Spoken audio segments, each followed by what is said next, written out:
आपके लिए शिक्षा के लिए पैसा नहीं, स्वास्थ्य के लिए पैसा नहीं, इलाज के लिए पैसा नहीं, मात्र 43 कंपनियों का 3,53,000 करोड़ रुपए इन लोगों ने माफ कर दिया।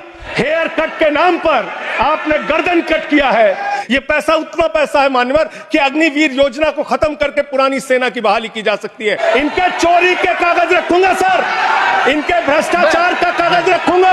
आप कहते हैं आप दुनिया की 5वीं बड़ी अर्थव्यवस्था है, लेकिन भारत की बैंकों को आपने कंगाल कर दिया। इसलिए यहां पर प्रति व्यक्ति आय अगर आप देखेंगे तो आप प्रति व्यक्ति आय के मामले में मान्यवर 142वें स्थान पे हैं। मान्यवर, सरकार से जब देश के लोग मांग करते हैं कि महंगाई कम कीजिए तो सरकार कहती है पैसा नहीं है। देश के लोग जब कहते हैं किसानों का कर्ज माफ कीजिए तो सरकार कहती है पैसा नहीं है। देश के लोग जब कहते हैं अग्निवीर जैसी योजना इस देश के नौजवानों के साथ और भारतीय सेना के साथ एक धोखा है सरकार का, इस योजना को खत्म करके पुरानी सेना की बहाली कीजिए, सरकार कहती है पैसा नहीं है। इस देश के कर्मचारी मान्यवर करोड़ों की संख्या में सरकार से मांग करते हैं कि हमारे पुराने पेंशन की बहाली कीजिए, सरकार कहती है हमारे पास पैसा नहीं है, हम आपकी पुरानी पेंशन बहाल नहीं कर सकते।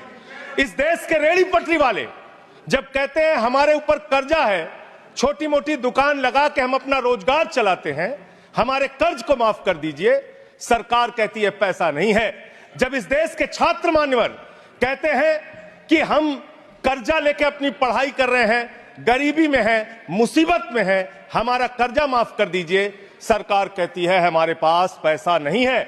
मान्यवर, हरियाणा का नौजवान हो, चाहे पंजाब का नौजवान हो, चाहे उत्तर प्रदेश और बिहार का नौजवान हो मान्यवर, अगर वो कहता है, राजस्थान का नौजवान कहता है ये अग्निवीर की योजना हमारे साथ धोखा है, पुरानी सेना की बहाली कीजिए, आप कहते हैं पैसा नहीं है। मैं आज ज्यादा लंबी बात नहीं करूंगा। आपके लिए शिक्षा के लिए पैसा नहीं, स्वास्थ्य के लिए पैसा नहीं, इलाज के लिए पैसा नहीं। मैं आज पूरे देश को बताना चाहता हूं कि आपका पैसा कहां गया, कहां बैंकों में जमा हिंदुस्तान के आम आदमी का पैसा कहां गया। मैं इतनी ही बात कहके आज अपनी बात को खत्म करूंगा। मान्यवर, एक योजना इन्होंने निकाली, हेयर कट योजना, अंग्रेजी में उसका नाम दिया हेयर कट, यानी बड़े बकायेदार जो हजारों करोड़ के बकायेदार हैं उनका हेयर कट यानी मामूली कर्जा उनका माफ करके ज्यादा कर्जा उनसे वसूला जाएगा। इसकी सच्चाई क्या है? इसकी सच्चाई क्या है मान्यवर? 5,44,000 करोड़ रुपए का कर्जा 43 कंपनियों का बाकी था, मात्र 43 कंपनियों का, और उसमें से